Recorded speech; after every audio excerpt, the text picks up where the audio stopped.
When my sister left, she did it in daylight, which somehow made it worse. No shadows to hide behind, just the front door open, her suitcase by her feet, my nephew sitting on the couch with a blanket pulled up to his chin, because the medication made him cold even in summer. "He's your child now," she said, not loudly, not angrily, almost bored, as if she were handing me a coat she no longer needed. Remember crying, not dramatically, just leaking. I asked what I was supposed to do. She rolled her eyes, kissed the top of his head without waiting for him to wake, walked out with the man who would become her truth, or her happiness, or whatever phrase she'd learned to justify leaving a sick 10-year-old behind. The door closed. That was it. There are moments when life splits cleanly in two. Before, I had plans that assumed choice. After, thing was obligation shaped into routine. Hospital schedules, insurance calls, learning how to inject medication without shaking. Teachers who spoke slowly to me as if I were temporary. Everyone assumed she would come back. She didn't. The boy, Evan, was polite in the way children are when they're afraid of being unwanted.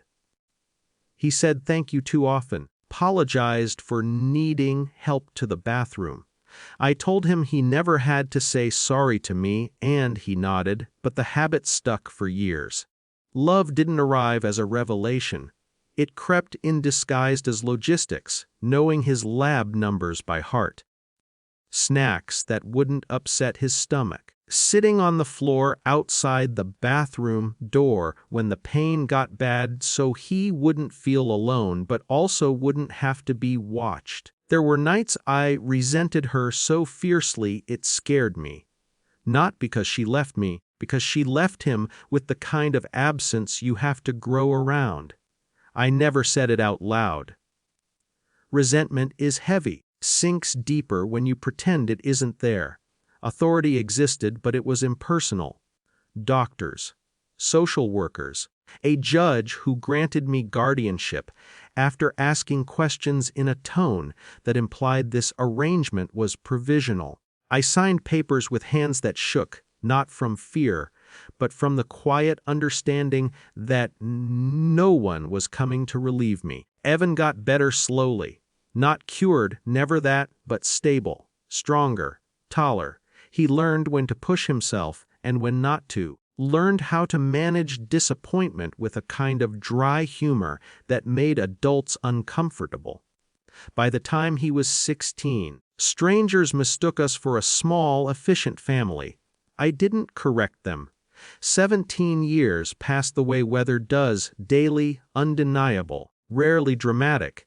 Evan left for college in another city, then came back during breaks, then stopped needing breaks. We spoke regularly, comfortably. The bond between us wasn't sentimental.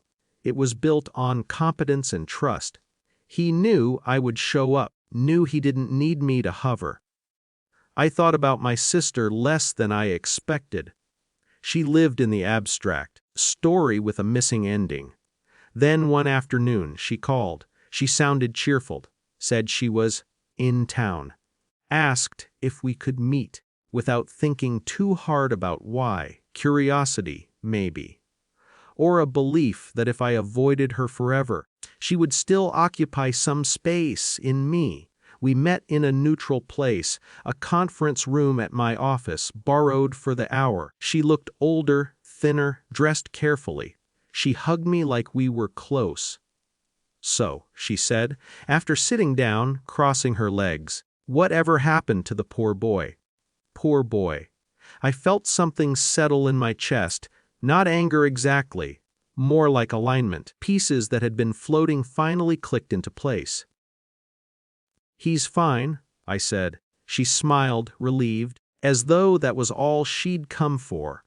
"That's good. I always worried. Life just happened." I didn't respond. Silence is a skill you learn when explanations have never helped. She leaned forward. Eyes normal. Before I could answer, the door opened. A man stepped in, tall, composed, wearing a tailored suit that suggested both authority and ease. He nodded to me first, then turned to her. "Sorry to interrupt," he said. "I was told to join when you arrived." She looked confused. She looked at him more closely. Recognition doesn't always come with warmth. Sometimes it drains the blood from your face. "Evan," she whispered. He didn't correct her, but he didn't confirm it either. He pulled out a chair and sat across from her, posture relaxed. When he spoke, his voice was steady, practiced, the voice of someone used to being listened to. "I'm here because I'm now legally responsible for matters related to my medical trust and long-term care directives," he said. "Aunt has managed them until now. We're transitioning oversight. Aunt." She turned to me, eyes wide, searching for something, or permission to speak. I gave her neither. Evan glanced at me briefly. "A check-in." I nodded. That was all. He continued, "You asked what happened to me. I grew up. I got help, built a life that fits the limits of my body instead of fighting them." He paused, not for effect, for accuracy.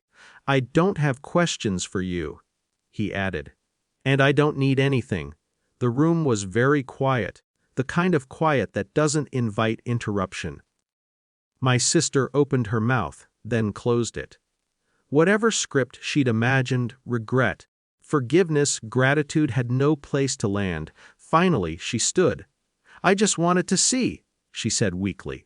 Evan stood too, mirroring her, just existing at full height.